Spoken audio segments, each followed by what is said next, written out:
Y vamos a consultar a uno de los abogados de mayor respeto y prestigio en Colombia, el doctor Jaime Granados.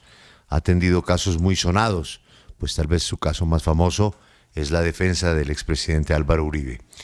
Y obviamente, pues esta es una figura que siempre recae sobre, es que los abogados se las ingeniaron para el vencimiento de términos. Y pues hay un recurso que está ahí, que es el vencimiento de términos. Pero también hay muchos errores que se cometen en el proceso que llevan al vencimiento de términos. Por eso, más que al abogado Granados, vamos con el profesor Granados para que nos explique el caso Bonilla. Doctor Granados, buenos días. Buenos días, Julio. Un saludo muy especial para ti y para toda la audiencia de Caracol W. ¿Qué le puede decir usted al oyente que hoy prende el radio y dice, pero ¿cómo pudo pasar esto? Tanto tiempo tratando de judicializar con unos testimonios demoledores que hay sobre los actos de corrupción en la unidad de gestión del riesgo, una informante que ha resultado pues un hit para la Fiscalía, para la Corte, lo que ha dicho la señora Benavides sobre los destinos de los dineros de la gestión del riesgo para la política, y de pronto hoy alguien se levanta y dice, no, qué pena, el caso sigue, pero vencimiento de términos, señor Bonilla se va para su casa. ¿Usted qué le dice a ese oyente? Julio, diría que debemos empezar por estimar que toda la persona que está vinculada a un proceso penal se presume que es inocente hasta que el Estado pruebe, mediante la Fiscalía y con pruebas en el momento oportuno, su culpabilidad y que un juez así lo declare y quede en firme. Mientras tanto, todas las personas, sin importar las simpatías o antipatías políticas o personales, se presumen inocentes. Y toda persona que se presume inocente, en principio, tiene derecho a que su libertad se mantenga también. Y solo de manera excepcional es que se puede limitar la libertad. Es decir, en el derecho penal, la regla es todos estamos libres y solo por excepción, de manera muy estricta, en pocos casos se debe privar la libertad antes de que exista una condena en firme.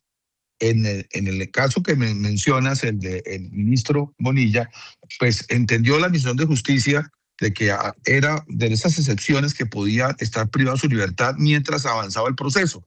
Pero en ese caso se activan unos términos que son muy estrictos, muy breves, 60 o 120 días, o en algunos casos algo más, según las circunstancias particulares de cada caso, para que desde el momento en que sea privado de la libertad después de una imputación, si no se ha presentado el escrito de acusación o solicitado la preclusión, entre en libertad, o si después de presentado el escrito no se adelanta el juicio según el caso.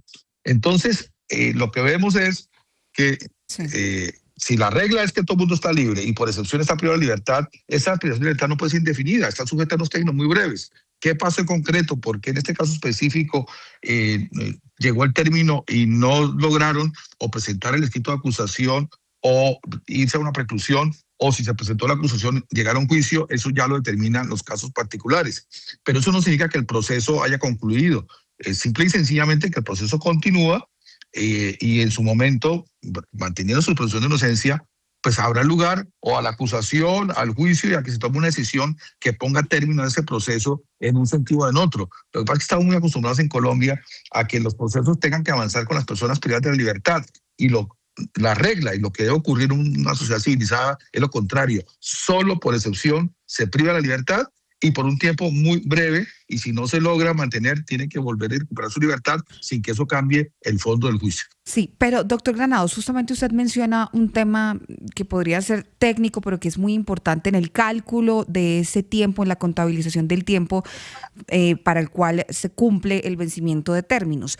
Usted dice que es a partir de la captura, de la detención en el marco de la imputación de cargos, pero justamente la defensa que hace la fiscal del caso es que el conteo se hizo, en el caso puntual del exministro Bonilla, desde la imputación y no desde la captura. ¿Eso podría dar lugar a que se revisara la decisión del tribunal? Bueno, repito, yo no conozco los pormenores del caso en particular, pero la regla, que es así, no tiene discusión, es que es a partir no de la captura, sino de la imputación, y que se haya impuesto medida de aseguramiento que se hace en un momento posterior a la imputación.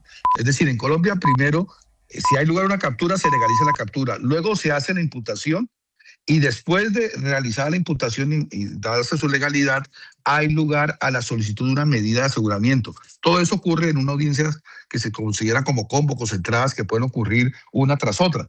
Pero una vez que un juez de control de garantías impone una restricción de la libertad mediante una imposición de una medida de aseguramiento, a partir de ese instante, de ese día, es que empieza a contarse el término de 60 o 120 días según el caso, hasta que se presente el escrito de acusación por la Fiscalía o se solicite la audiencia de preclusión. Sí, Entonces, en la contabilización, las fechas claves son cuando se materializó la medida de aseguramiento, no la captura, la medida de aseguramiento. Y la medida de aseguramiento se materializa cuando el juez la ordena en una audiencia, y que eso no genera discusión. Es que solo puede ser en ese instante y no claro, antes ni después. Tal vez por eso, doctor Granados, la magistrada Álvarez le recordó a la Fiscalía que el Código Penal establece que los términos se vencían cuando pasaban más de 120 días desde la imputación hasta la radicación de la acusación, y que la interpretación que hizo la Fiscalía pues lo que hace es ser desfavorable para el reo y que eso ella no lo puede permitir, que ahí, como usted dice, pues no hay lugar a la interpretación. O sea, la Fiscalía se equivocó.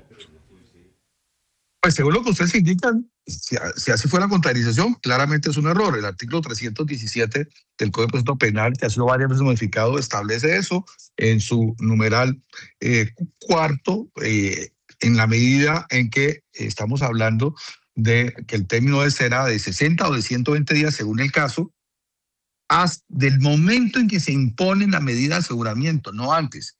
Y es hasta cuando se presente el escrito de acusación. Si no se presenta en ese lapso, procede el derecho a recuperar su libertad, lo que no significa que el proceso se paralice, no, el proceso continúa.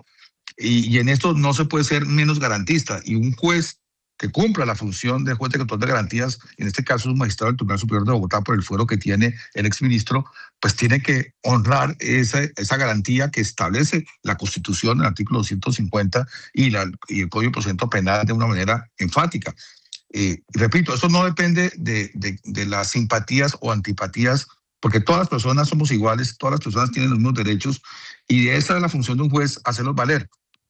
Ya la Fiscalía pues tomará sus decisiones internas para revisar qué fue lo que pasó, y lo fundamental es que el caso pueda avanzar, porque yo creo que finalmente a todas las personas, a los ciudadanos y a la sociedad en general, lo que interesa es que se sepa si efectivamente se mantiene la presunción de inocencia o si fue culpable, y eso lo determina un juez después del tránsito que incluye no solamente un juicio y una sentencia que se dé en ese juicio, sino eventualmente los recursos de apelación e incluso extraordinarios de casación. Así que, digamos, estamos todavía en un momento muy preliminar, pero aquí lo fundamental es que se respeten las garantías de todas las personas. Y si eso fue lo que ocurrió, bien hizo la señora magistrada al tomar esa determinación.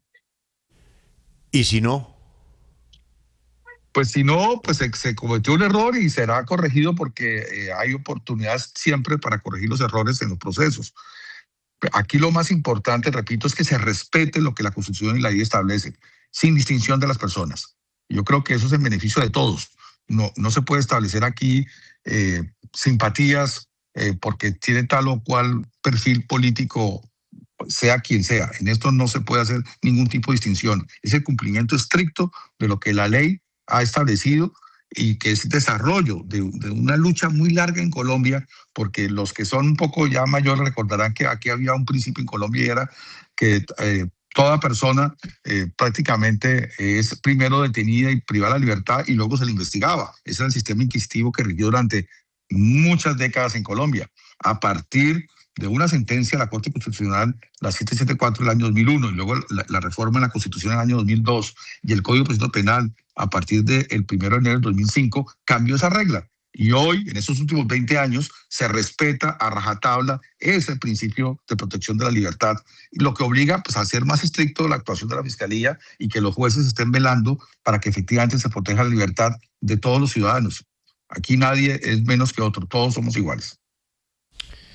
Doctor Granados, muchas gracias. Es usted muy amable. Julio, con placer como siempre.